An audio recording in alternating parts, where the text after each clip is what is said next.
Parliament for Medina, Francis Xavier Sosu, has been adjourned to November 16, 2021. This is because the legislator is out of the country on parliamentary duties. The case was called at the Kaneshie District Court on Monday, November 8, 2021, but had to be held in chambers. Mr. Sosu, on October 25, led his constituents on a demonstration to get their bad roads fixed, but was later accused of unlawfully blocking a public highway and causing destruction to public property. The Ghana Police Service secured a judicial order for the Member of Parliament for Medina to appear in court on November 8, 2021. This followed several failed attempts by the police to arrest the legislator, while attempts to invite Mr. Sosu through the Speaker of Parliament were denied.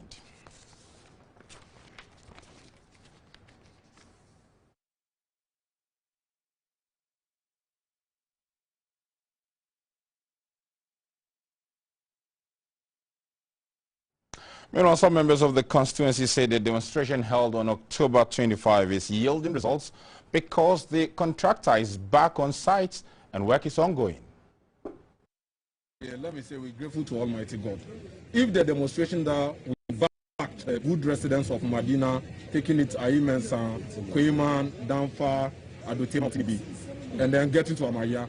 As I speak to you, the demonstration that we embarked with the support of our MP, Honorable Lawyer Sosu, has yielded some positive results. As of last week, Tuesday, the contractor has moved to site. And as I speak to you now, right from here, when you move to the site, you will see or notice that the contractor is on the road, and is grading the entire road. So, in the first place, you let the citizens of the Republic to understand that out option that we back through the help of the residents. Now we have gotten the results, and the contractor is on site and is grading the road. But we are also hoping that it shouldn't be a 9-day wonder, where he will just grade the road and just leave it like that and then leave the site. No. What we expect to be done on that road is they must first of all construct the drains on that stretch of road and then make sure they asphalt it. That is the reason why that we embark on that demonstration. And we thank to Almighty Allah God that is yielding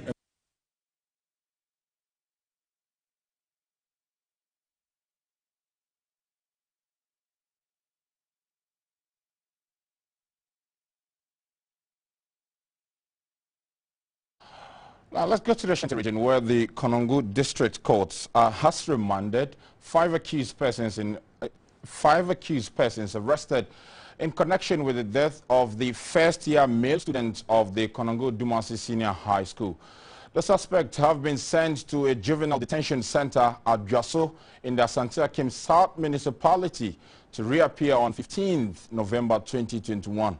The first accused person has been charged provisionally with murder, while the four others were charged with abetment to commit a crime. Meanwhile, the counsel for the suspect, Mr. Richard Edudako, has been speaking to GBC News.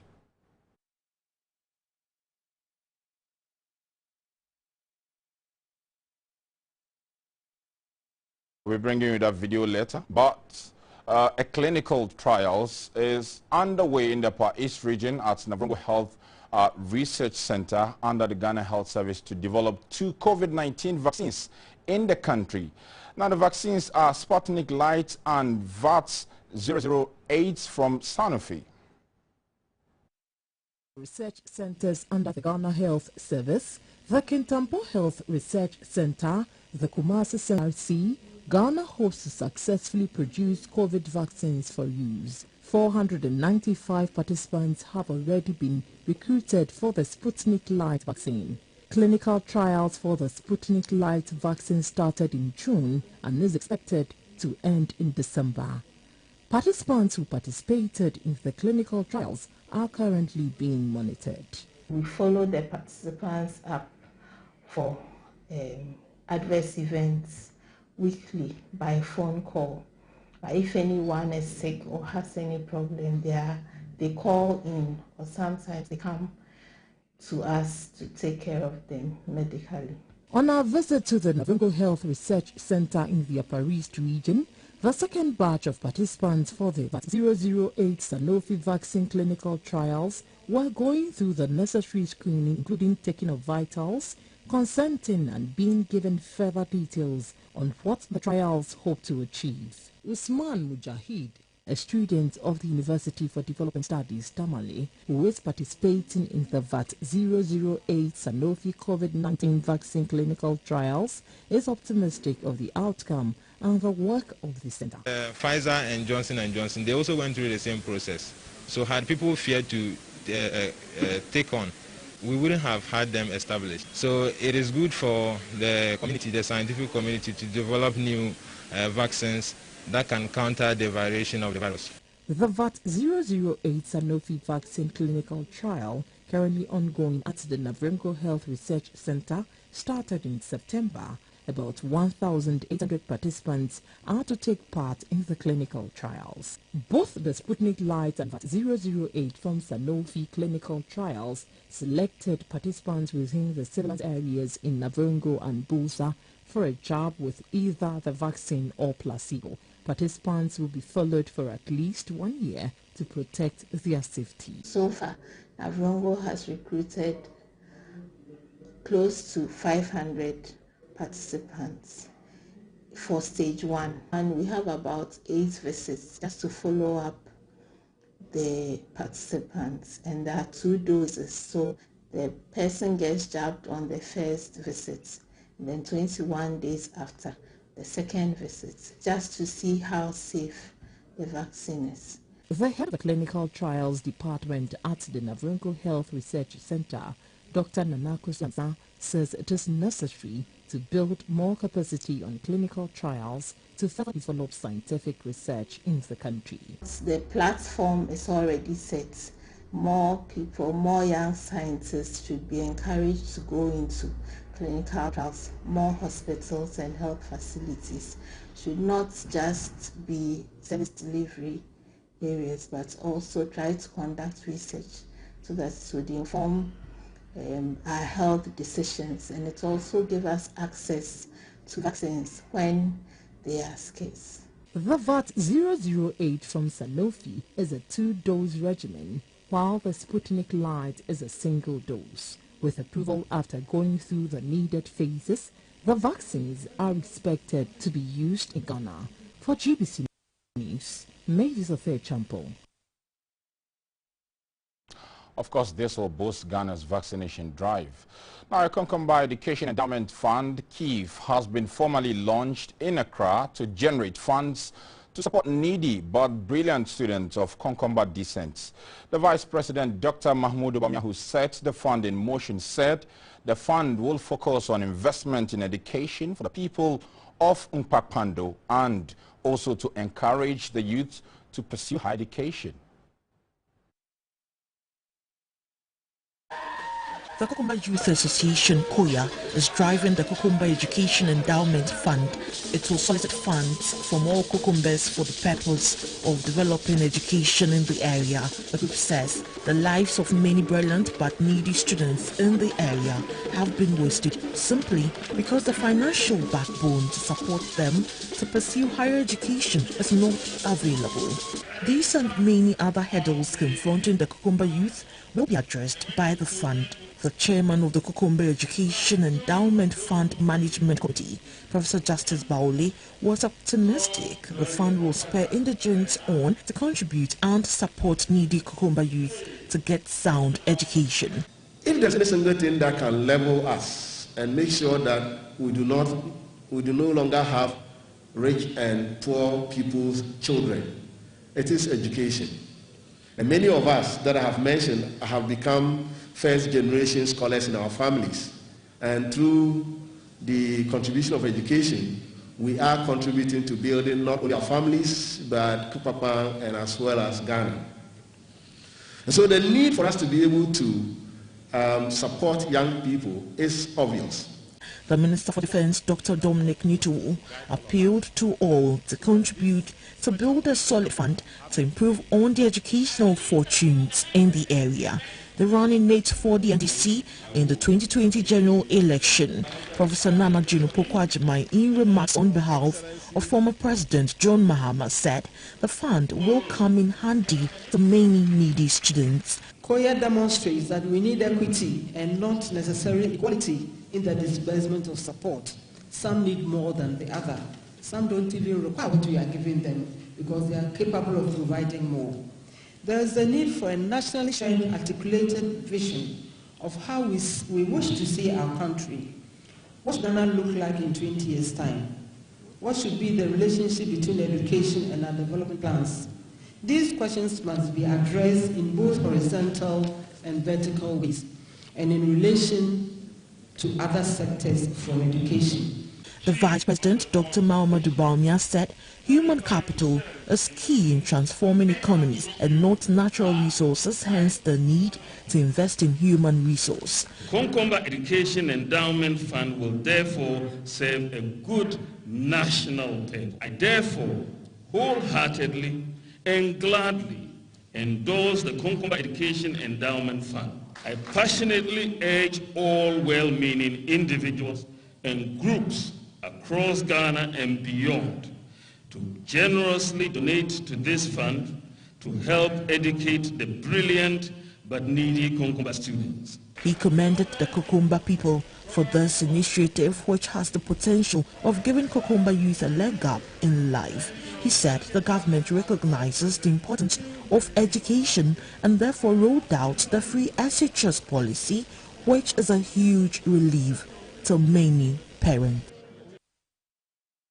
Also in Accra, a research project titled Increasing Access to Quality Education for Rural and Marginalized Children in West Africa has been launched in Accra.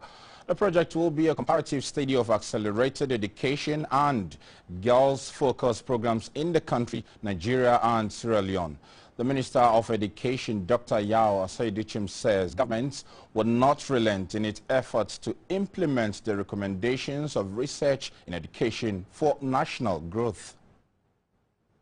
Research is a cross-country study of accelerated education programs and girls' empowerment models. It will focus on vulnerable children and youth in rural settings across West Africa. The 3-year research is being conducted by Associates for Change in Ghana, Dayland Development Consultants in Sierra Leone, and Center for the Study of the Economies of Africa in Nigeria, supported by the International Development Research Center. Quality basic education is a game changer, but that it takes many to facilitate a meaningful education for children in some of the most difficult learning environments.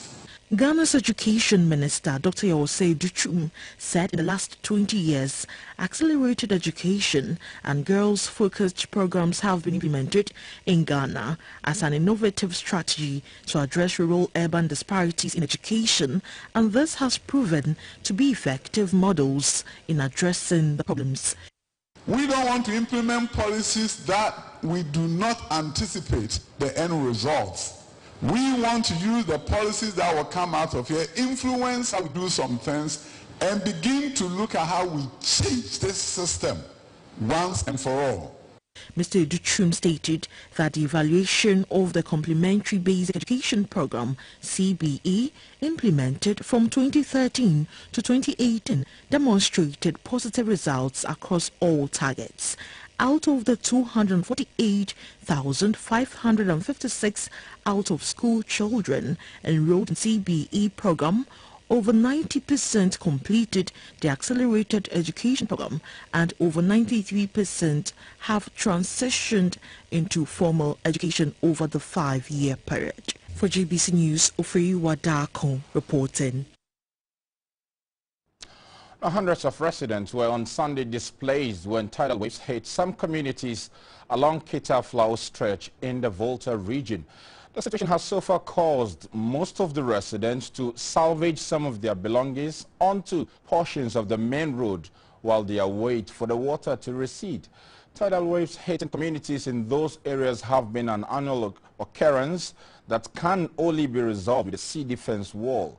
Meanwhile, some officials from the District Office of the National Disaster Management Organization, NADMO, have visited parts of the affected areas to assess the situation.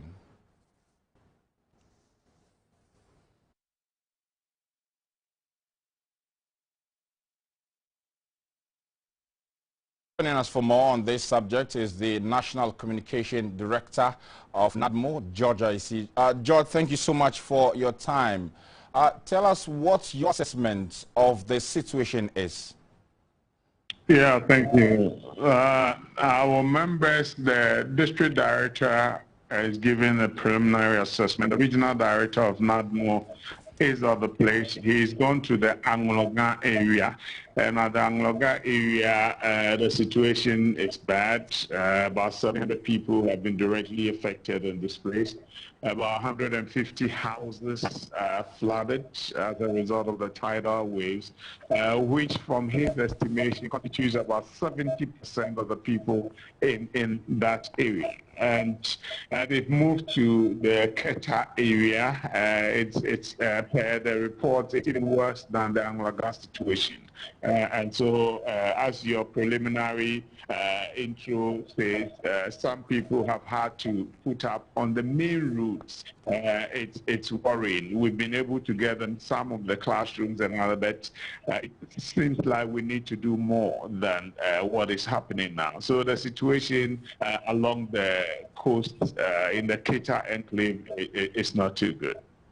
George, first of all, are you extending any sort of support to the affected residents, aside getting them classrooms to lodge in temporarily? Well, definitely, it will be based, that will be dependent on the assessment made by our acting regional director, who is there now. Of course, the chief executive and other people are moving together and making assessment. The regional minister is also following it keenly. And so, yes, based on the assessment that is made by our regional director acting, that would determine what kind of relief items we need to send to them immediately so as to support them. George, this has become an annual ritual, more or less. What sort of solution can we provide one time to help prevent this from happening? Yes, Sonny, it's a major policy decision that ought to be taken by government. And by government, we are talking of the Ministry of Works and Housing. Either a sea defense wall is built or we completely relocate them.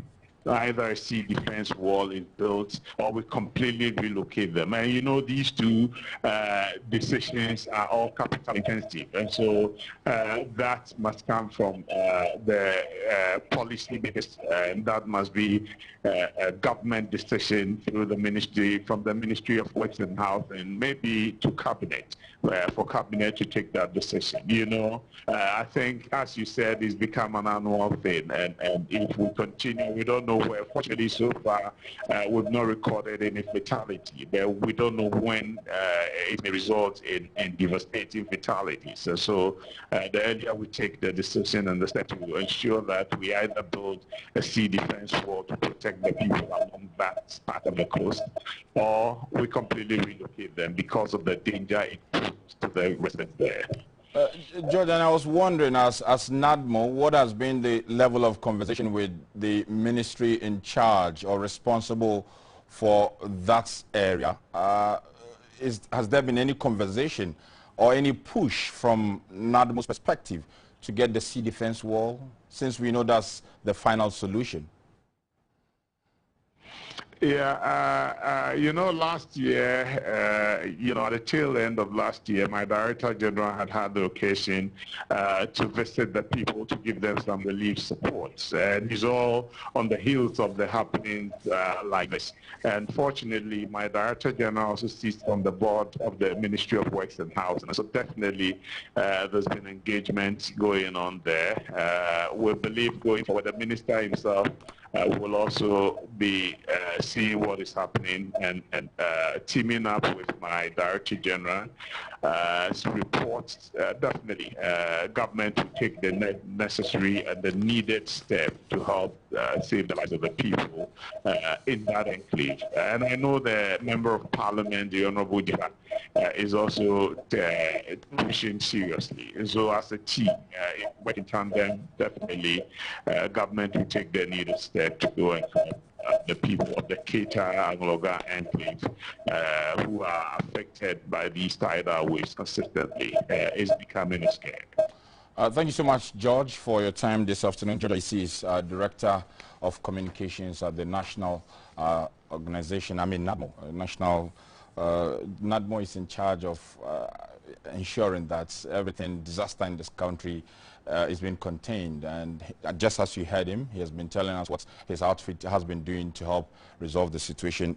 Meanwhile, the Ministry of Works and Housing is holding a press briefing to respond to this issue, to give an update as to how the ministry is dealing with this issue and the kind of support that will be extended to communities affected by the tidal waves. Our correspondent, Ofero Adaku, is at the event and will be joining us soon with details from that meeting. But let's get to the Upper East region, where the Volta Authority and the Environmental Protection Agency have engaged stakeholders on the construction of the Palugu multi-purpose dam at Zebila in the Boku West district of the Upper East region. It was to seek input and address concerns before the full stop on the final document. The public and stakeholders had the opportunity to share their thoughts and concerns at this meeting, collation of which will form the basis for the final document to be accepted to all involved in the project.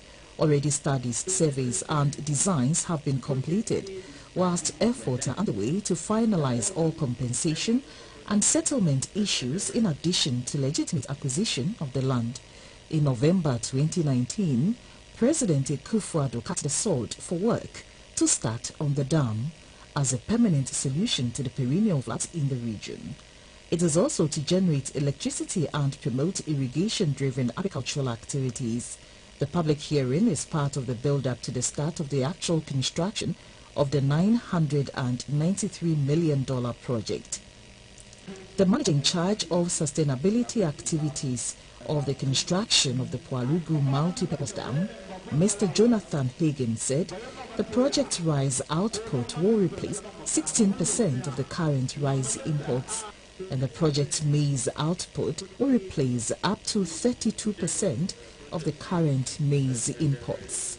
Mr. Jonathan Hagen spoke about issues raised by stakeholders at the 3 public hearings organized in different towns. VRA will present what the project is, what the implications of the project will be, and then the project affected persons or the communities will have the opportunity to ask them questions and then also seek clarifications on what actually borders on their livelihoods.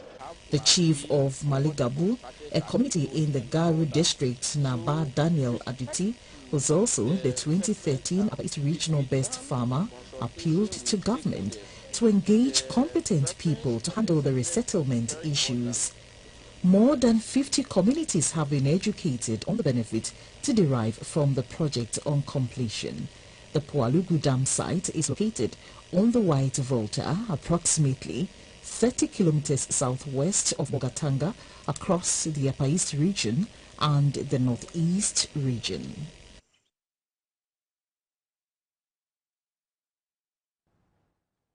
Well, the Vice President, Dr. Mahmoud Bawumia, who is spearheading government digitization drive, addressed a lecture on the impact of digitalization on the economy and service delivery, both by government and the private sector. On GBC News Talking Points, panelists assess the advantages and disadvantages of the effort by government to digitize the economy. They mentioned that the initiative would help government cut costs and wastage. When data becomes more expensive, people decide not to use them.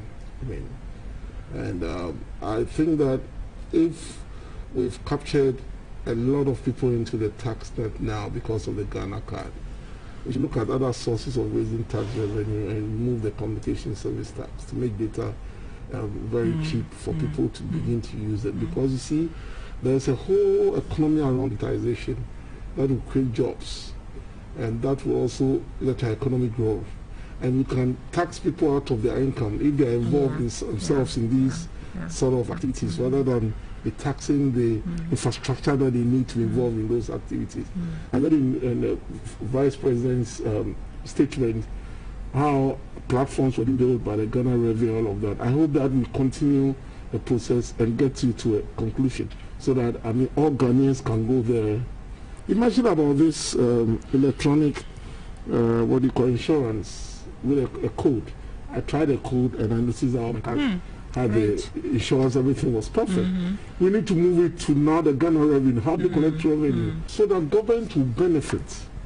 So if government benefits and government collects more revenue, that revenue can go into providing the necessary infrastructure and services so that Ghanaian will have an environment that is more conducive for business to create jobs, so that the average Ghanaian can work. If we are able to use the Ghana.gov platform, which is currently in place, that you can access on your mobile phone. If you have an Android phone, through the Google Play Store, if you have an iPhone through the Apple Store, you access the app, you are able to go on that platform to make all payments to government through that single window. Such that, for instance, if it is taxes, you can do self-assessment, you can file, you can pay through mobile money or your bank on that same Ghana.gov platform. You can be issued an e-certificate if you fail to comply. If there are some irregularities, they can also check the self-assessment information and address all issues that will come out of the assessment.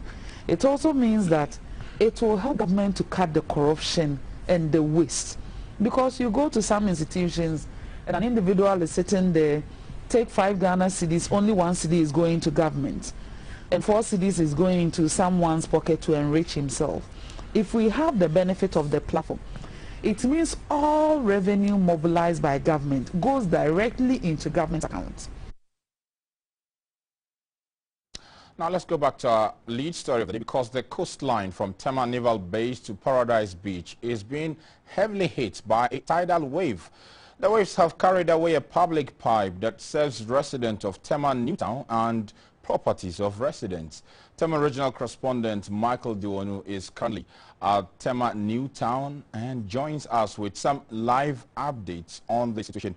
Michael, if you can hear me, how are residents lining up the coast battling the latest incident?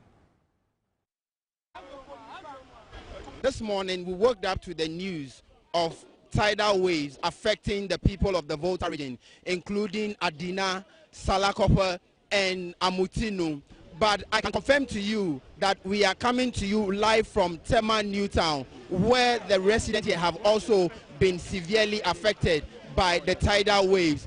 In a moment I'll be showing you some visuals, but before I do that, I will also be talking to residents, including the assemblyman of the area. The effect is really devastating, including a public water stand that has been washed away. Some properties have also been told that have been washed away, including some homes also been washed away. In a minute, we are talking with the assemblyman, including the residents and other people who will express their dissatisfaction with what is happening here. Yeah, so can you tell us what the situation is in terms of the tidal waves effect on your people here? Yeah, the situation is really bad, because if you can look the background, we were having the public pipe over there, which is about 6 shower, and then the personal pipe. This thing started 3 days ago, and then when it starts, we have a small attack, and then second one to attack us on second day, and then the third day was a very bad one that we experienced in this community. This is the first time that we have experienced some before, but this one is very tougher than what we have been experiencing, and then we don't know what is coming tomorrow. Okay, so can you tell us about the effect it's having on the people here? It's having a lot of effect on the people, because as I told you, we have a community pipe here that the people come to shower. As we are speaking now, the good people over here don't have any place to shower now, and I don't know how they manage to shower. Okay, so this is the main thing, and then we have another business where they smoke fish. Yeah, so some people have lost their firewood that they used to smoke the fish. Some have lost their nets that